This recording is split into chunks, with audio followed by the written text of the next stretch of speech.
Y empezamos ya con la grabación. Por el momento encuadramos a todo lo que necesitamos aprender y dice, una vez que se conozcan todos los aspectos técnicos del proyecto y se conozcan además, dice, los costos de inversión y el de operación probable y el de operación,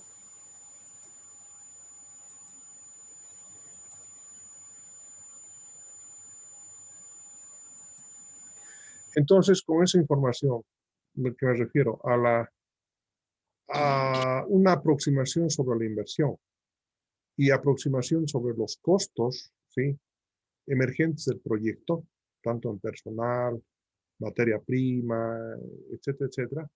Entonces ya podemos hacer con esta información, podemos hacer la primera aproximación a lo que va a ser el valor actual neto y la tasa interna de retorno. Se supone que ya estamos acá en la etapa de prefactibilidad. El manejo de las variables, el manejo de la información que se obtenga, tiene que tener ya un alto grado, ya el mejor grado posible de certeza.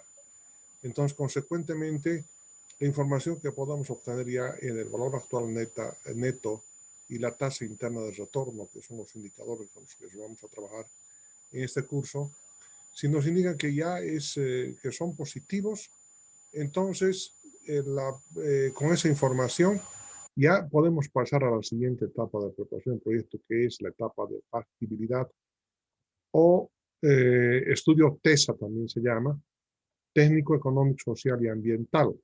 Y les había indicado de que eso de ambiental, si hay tiempo, lo vamos a ver. Eso requiere una especialización muy especial, ¿no? Ahora pasamos, como ya habíamos visto en la etapa de prefactibilidad, se ha determinado con información de fuente secundaria de que el proyecto, o sea, es interesante hacerlo, o sea, sirve para hacerlo. Entonces, consecuentemente, lo que tenemos que hacer es pasar a otro tamiz más, que es el estudio de factibilidad TESA. ¿Sí? Entonces, aquí ya tenemos que utilizar ya fuentes primarias. Tenemos que hacer diseño final. Entonces, esa es la diferencia. Fíjense acá dice, la decisión de elevar el estudio de factibilidad a nivel TESA requiere contar con el apoyo de los propietarios del proyecto, evidentemente. Y una primera condición es la disponibilidad de fondos para elaborar estudios a nivel de diseño final.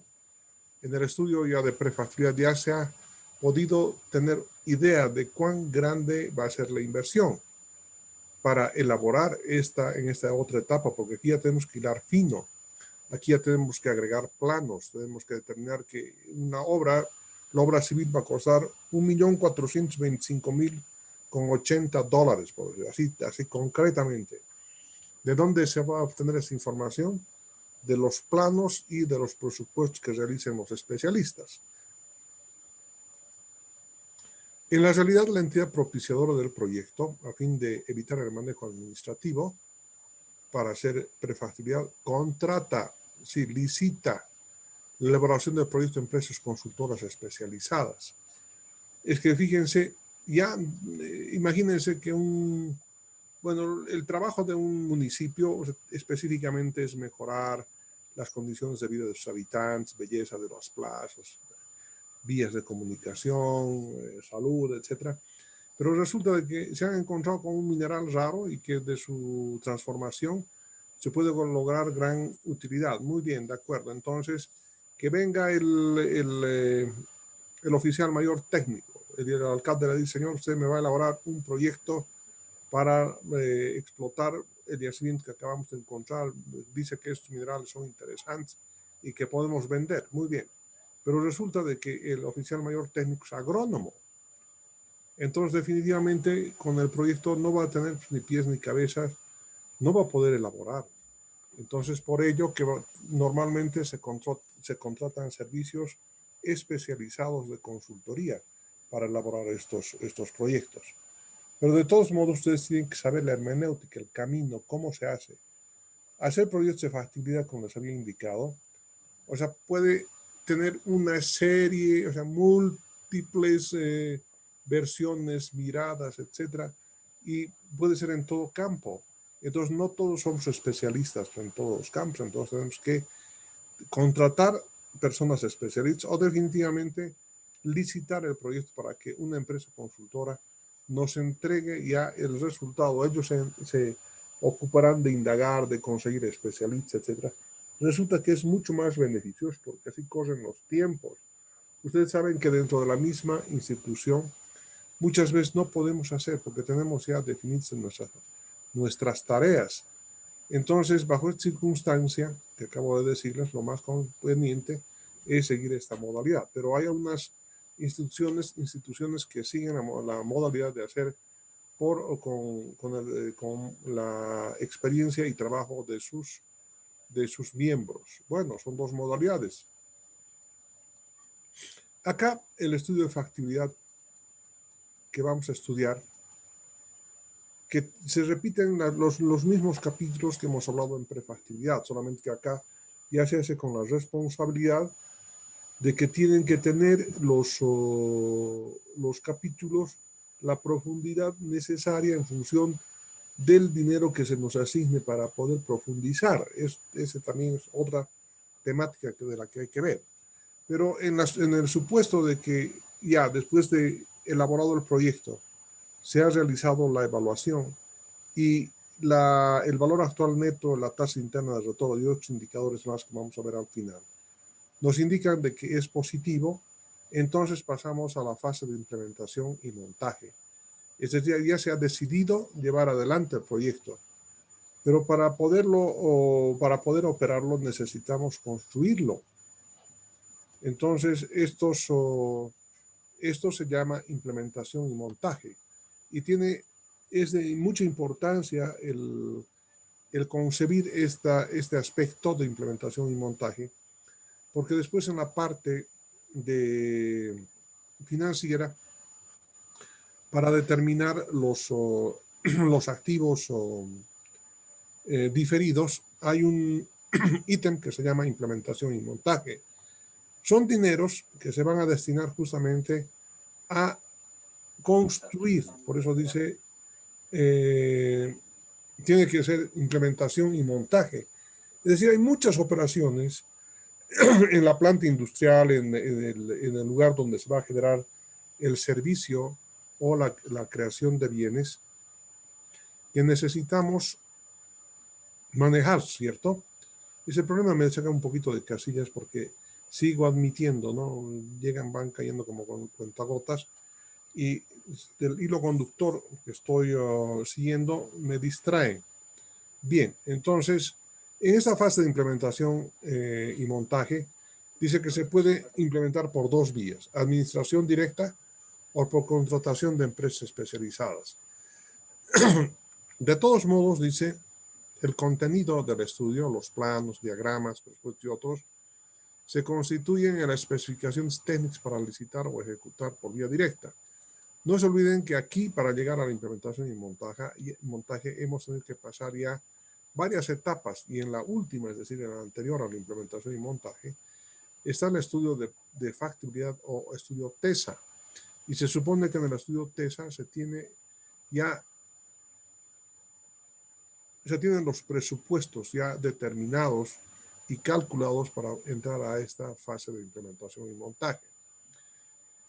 Si es el proyecto público, entonces para implementar se hace una licitación y sirven estas especificaciones técnicas para preparar el pliego de especificaciones. El pliego de especificaciones es un documento de tipo administrativo legal que nos permite hacer contratos con las empresas. Muchas veces los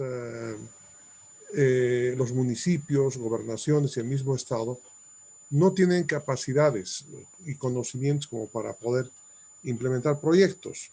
Es un proyecto A, un proyecto B. Entonces, lo más conveniente es licitar en su construcción, como ha ocurrido con la planta de fabricación de amonio que le han comprado a la fábrica Samsung, si no me equivoco, o Hitachi creo que es, bueno, para implementar una planta de separación de líquidos, por ejemplo. Se ha tenido que licitar, contratar, han venido y han implementado, punto. Entonces, o puede ser por la modalidad, sí, de ejecución directa. Existen algunos casos, tienen que ser organismos especializados del Estado para hacer aquello en caso de que sean capitales fiscales, o en su defecto, los empresarios que están en el campo privado, también si no conocen, entonces prefieren contratar a empresas que vengan e implementen y monten el complejo industrial que va a producir bienes o que va a producir servicios. Es el caso que ha ocurrido, por ejemplo, con Doppelmayr, la empresa que ha construido los teleféricos. Ellos, desde la concepción del proyecto, la implementación, el montaje y la puesta en marcha ha sido responsabilidad exclusivamente de la empresa Doppelmayr.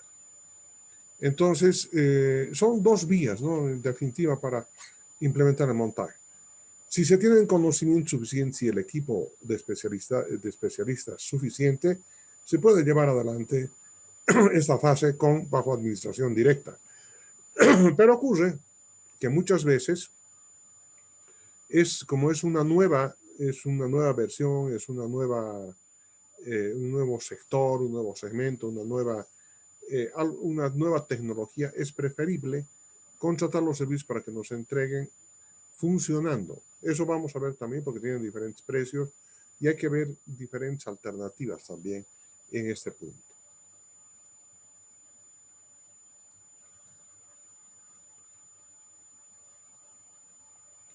La administración del proyecto.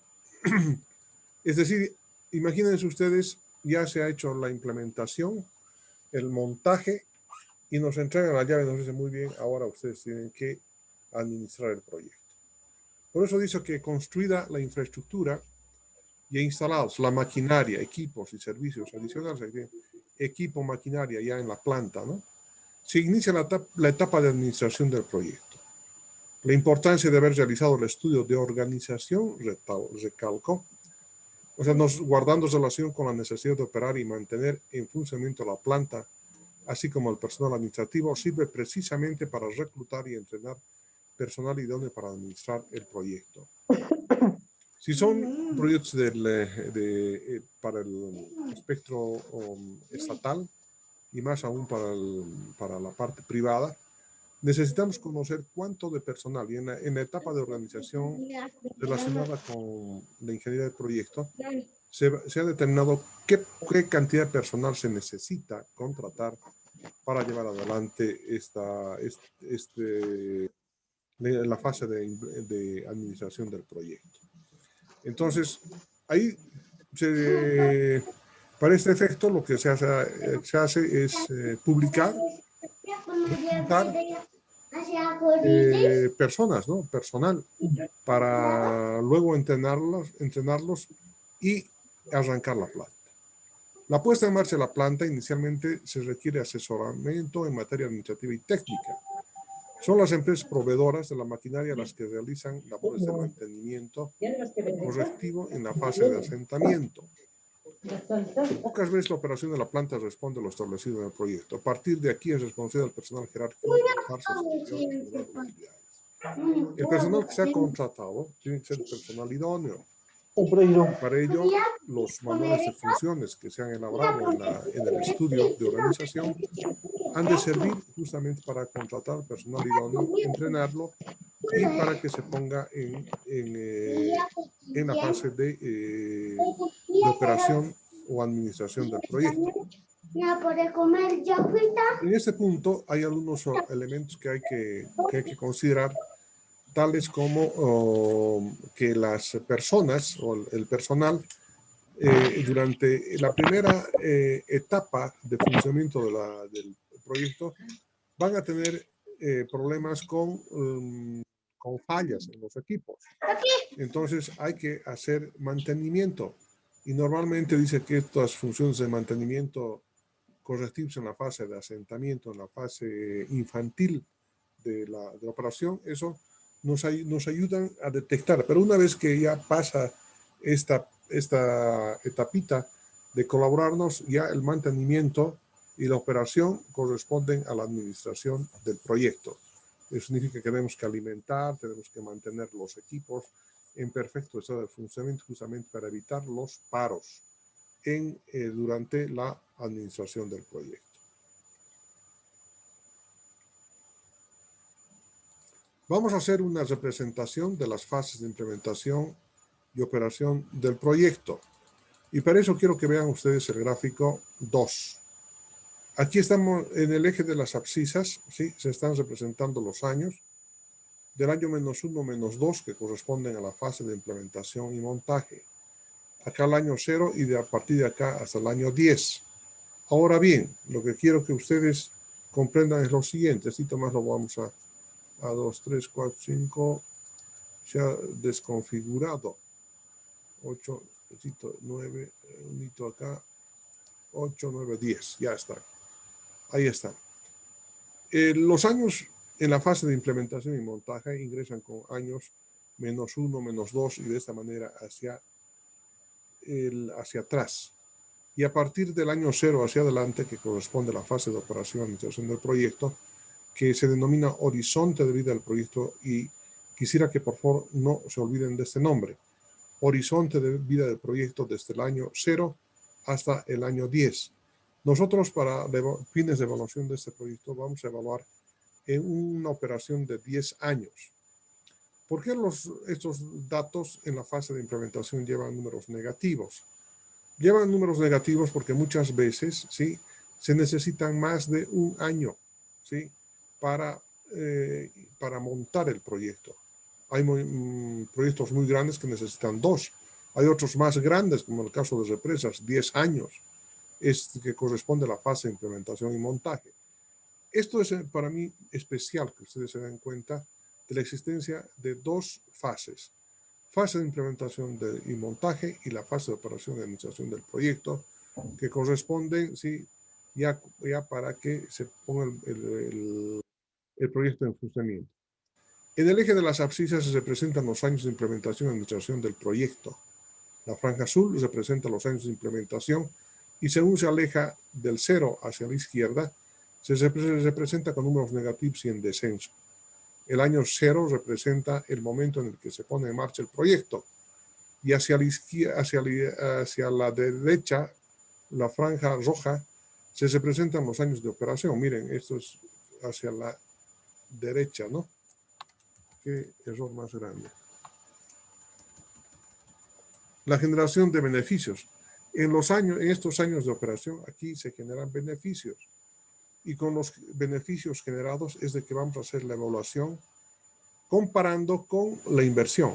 Si los beneficios que vamos a obtener en los 10 años superan a la inversión en el año 0, pero estos beneficios actualizados al año 0, y superan, entonces quiere decir de que es factible realizar el proyecto. Por ejemplo, dice, un proyecto de implementación de una central hidroeléctrica puede tardar más de 2 años por la complejidad de las obras civiles. Por la magnitud de la inversión, podría extenderse el horizonte de vida del proyecto 20, 30 o 40 años según se vea la conveniencia de evaluación. Estos proyectos grandes, como son centrales hidroeléctricas, caminos y otras obras de mucha envergadura, se evalúan a 20, 30 años, dependiendo de la magnitud de las obras, ¿no?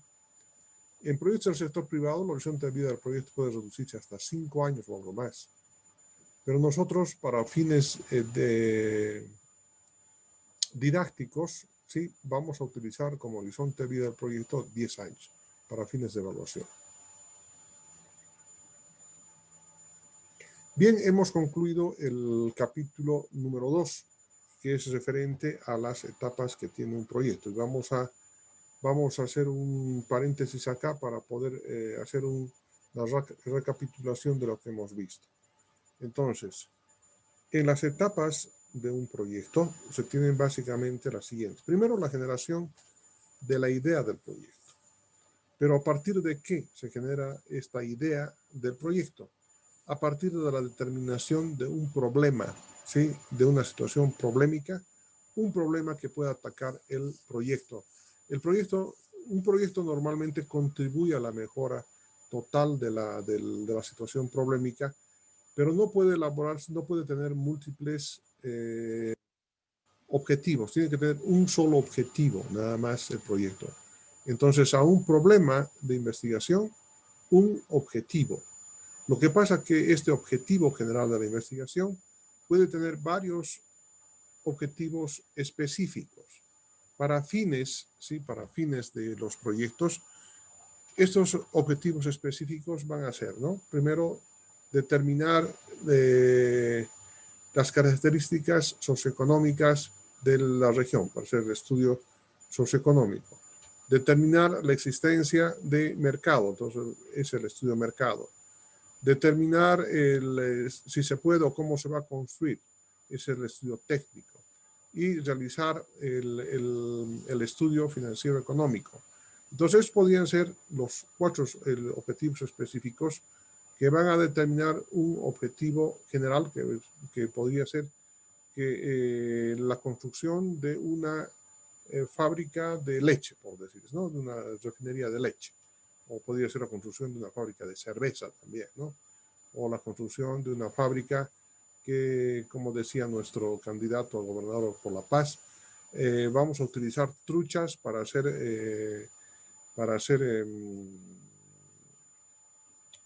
¿cómo se llama? No es picadillo, es sardina.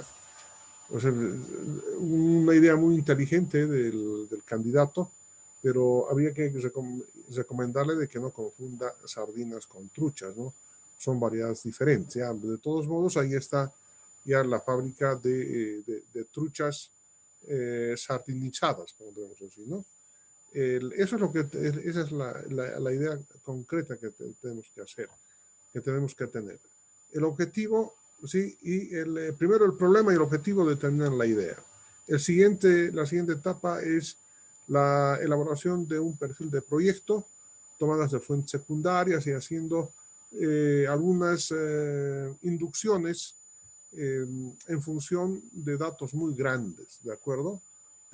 Generales, llamemos así, por eso es la fase de perfil de proyecto. Y si esa fase de perfil de proyecto nos dicen que sí habría posibilidad, pasamos a la fase de prefactibilidad. La etapa de prefactibilidad, o sea, tiene que tener también financiamiento. Y como en cualquier etapa, la existencia de ese financiamiento va a determinar los límites, la intensidad y la profundidad con la que se quiere hacer un proyecto, ¿de acuerdo? Y luego, si la prefactibilidad indica que es conveniente, pasamos a la fase de estudio de factibilidad o TESA, ¿de acuerdo? Aquí tiene que ser, todos los elementos que vamos a estudiar tienen que estar instalados, tienen que estar mostrados a nivel de diseño final. Y si en el nivel de factibilidad indica que el proyecto es factible, entonces automáticamente pasamos a la fase de instalación y montaje. En la fase de instalación y montaje, que tiene que estar especificado en la parte de ingeniería del proyecto utilizando el método PERT-CPM o cualquier otro método de planificación en el tiempo, de programación en el tiempo, se va a construir.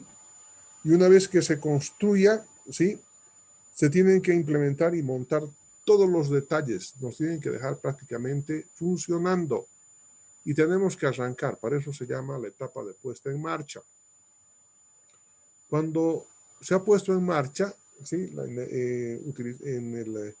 Después de haber concluido la fase de implementación y montaje de la planta, entonces sí pasamos a la fase de administración. Y en la fase de administración lo que tenemos que hacer es operar y mantener la planta de tal manera que podamos pagar y podamos hacer rentable y podamos generar beneficios. Es por eso que en la última etapa del anterior, del tema que acabamos de concluir, he dividido en un eje de las abscisas. A partir del 0 hacia la izquierda he puesto fase de implementación y montaje. y mientras más se vaya alejando del cero hacia la izquierda, los años van con un número negativo, y a partir del cero hacia adelante, hacia la derecha, van los años 1, 2, 3, 4, y esos años constituyen la fase de administración y operación del proyecto. Pero al mismo tiempo, sí, al mismo tiempo, ese horizonte de vida del proyecto, que pueden ser 5 o 10 años, o si son proyectos muy más grandes, 20 o 25 años, sirven para poder medir, ¿sí?, cuánto se ha invertido y cuánto logramos de beneficios, y los actualizamos y los comparamos. Entonces, de manera general, acabo de explicarles cómo debe llevarse adelante un proyecto, de manera general, marcos muy grandes, solamente como incentivo, ¿de acuerdo? Como algo que pueda atraerles. Ahora vamos a empezar a estudiar el capítulo 3, que se refiere a la planificación del proyecto. Dice, los organismos estatales e inversores privados, con la metodología que Naciones Unidas había puesto a disposición, ¿se acuerdan de Meldrick? El que ha creado los proyectos de factibilidad durante las décadas de los años 60 y 70, se pusieron en marcha muchos proyectos. Algunos sobrevivieron su horizonte, dice, planificado de vida del proyecto, y muchos años más, pero varios de ellos presentaron dificultades de orden técnico y económico al momento de montar, y más aún durante su operación. Y me voy a permitir mostrarles algo que conozco, ¿sí?, y que duele al corazón de los bolivianos. Esta es la planta de volatilización de la Palca en Potosí. Tal como ven, no sirve de nada. Y miren el equipamiento. Esta es tecnología de la ex Unión Soviética. Se tenía que volatilizar minerales menores al 1%, ¿sí?, de las colas de desmonte de Samingal del Cerro de Potosí. Pero cuando pusieron en marcha, ¿sí?, no volatilizaba de 1, de 2, de 3, a partir de 8% empezaba a volatilizar, pero era más conveniente entonces llevar a Pinto, y directamente en Pinto nomás ya que lo fundan, ¿no? Entonces, esta planta de volatilización de la Palca nunca funcionó. En total, se sugieren $150 millones invertidos en este proyecto de volatilización de estaño de baja ley. La tecnología de la ex Unión Soviética, y además, ¿sí?, esa es la planta de volatilización de la Palca. Hoy en día, bueno, nunca ha funcionado para hacer algunas pruebas, pero de ahí no funcionó más. Así de simple, no funcionó más. Pero también hay otro elefantito blanco, que es Carachipampa, y más o menos ha costado $500 millones. En el último gobierno de Evo Morales se puso en funcionamiento y estaba funcionando, pero solamente que explotó el horno Kipset y se paralizó. Hasta el momento no conozco la verdad si está o no funcionando, pero estaban haciendo construir un nuevo horno en la República Popular de China. No sé en qué habrá acá. Esto es Carachipampa, como ustedes pueden ver ahí, es una foto aérea. Esa es la pista de aterrizaje de la ciudad de Potosí. Aquí al lado está Carachipampa, miren lo alto de la chimenea, creo que tiene 50 metros, creo, si no me equivoco. Estas son las naves industriales de Carachipampa, y aquí se pueden tratar 50,000 toneladas métricas al año. Cuando se instaló esta planta, se pensó de que iban a llegar minerales de todo el departamento, del norte de la Argentina y del sur del Perú. Sin embargo, la cantidad de minerales que había en esa época no abastecía lo suficiente como para poder arrancar la planta de Carachipampa, que son 50,000 toneladas al mes. Si ustedes dividen 50,000 toneladas al año, 50,000 toneladas entre 365 días que tiene el año, más o menos son 137 toneladas que se tratan al día. En esa época no había esa cantidad de minerales de plomo y plata para poder tratar. Sin embargo, hoy en día, la minera San Cristóbal en el sudoeste potosino requiere simplemente, si no me equivoco, de una semana. Creo, aquí dice 15 días, creo que La verdad no son ni 7 días para proveernos las 50.000 toneladas para arrancar Carachipampa. Entonces, en el gobierno de Evo Morales se dispuso un decreto supremo para que la fundidora San Cristóbal, perdón, la productora San Cristóbal, hiciera la provisión de materia prima para Carachipampa. Ya se estaba haciendo hasta que explotó, ¿sí? Explotó el horno Kipset a mediados del año pasado y se paralizó ahí. Dice, no se pudo poner en operaciones, pero peor aún, con la planta de volatilización de La Palca, porque en realidad debía operar con colas de San Miguel, resultado de la explotación de la empresa fósil del Cerro Rico, con un contenido menor al 1% de estaño. Cuando se hicieron las pruebas, no operaba con minerales menores al 5%, siendo mejor tratarse en vinto. Para colmo de males, la energía era fuel oil, que se encareció, dice, por la subida de los precios del petróleo por determinación de la OPEP. En esa época hubo una guerra en el Golfo Pérsico y los países árabes decidieron subir el precio del petróleo, realizando un bloqueo, lo que estaba haciendo Israel, ¿no? Con Siria y con Jordania. Hoy en día queda un poco de derrumbe en las instalaciones, han visto ustedes, nadie fue el responsable de este desastre para la economía del país. Bien, y miren, solamente en Potosí nada más, ¿cuántos millones? 650 millones de dólares, ¿sí? Botados ahí está. Bueno, Carachipampa por lo menos tiene buen mantenimiento, pero La Palca nunca tuvo buen mantenimiento. Cuando tuve la oportunidad de conocer hace unos años atrás, estaba con mucha rumbre, ¿no? Y vean ustedes ahí, miren qué oxidados están, eso han debido pintar para que vaya Evo Morales a la inauguración. Hoy en día aquí la planta de valorización de La Palca, en las instalaciones que podían ser utilizadas, están produciendo pilas de litio, ¿no? Pilas de litio. Y bueno, en fin, ahí están produciendo eso, pero ya para lo que fue construido nunca sirvió. Nunca sirvió.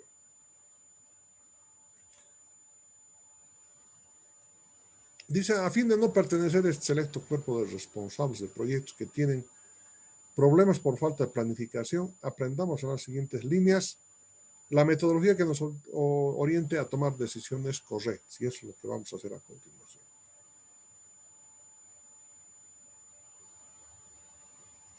Haremos algunas consideraciones sobre la utilización de la metodología SOP, tal como ven, ZOPP. Esta es la metodología que vamos a utilizar. Básicamente se trata de la matriz del marco lógico, ¿no?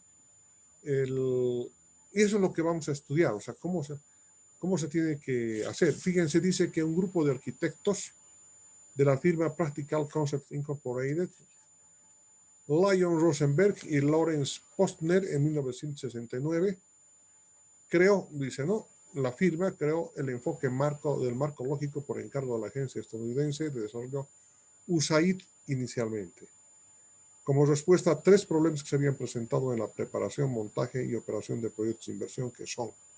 Y los han definido así, ¿no? Los de la cooperación americana, USAID. ¿Por qué se ha desarrollado el método SOP para resolver estos problemas que se presentaron? Los estudiamos con detenimiento. Primero, planificación de proyectos sin precisión, con objetivos múltiples, sin asociación con las actividades del proyecto. En primer lugar, o sea, no podemos hacer un proyecto si no planificamos el mismo, que quede bien claro. Es decir, tenemos que planificar en su ejecución, tanto en la fase de preinversión como en la fase de inversión. ¿Qué significa fase de preinversión? O sea, antes de la inversión, ¿cierto?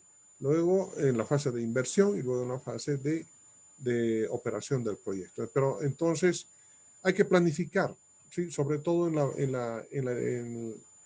las etapas que nos conciernen a nosotros, en prefactibilidad, concepción de la idea, donde el problema y el objetivo empiezan a relacionarse dialécticamente, la fase de la etapa de perfil de proyecto, luego prefactibilidad y factibilidad, ¿de acuerdo?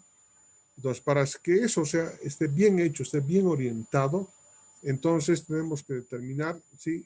Con precisión el problema y con el problema el objetivo para resolver este problema. Ustedes dirán, pero ahí hay objetivos múltiples. Un momentito. El objetivo es único. Lo que pasa es que esos 8 objetivos son objetivos particulares, ¿sí? Entonces, relacionados con los estudios que tiene que tener un proyecto, desde el punto de vista del proyecto. Segundo, dice, responsabilidad gerencial en las fases del proyecto totalmente ambiguas.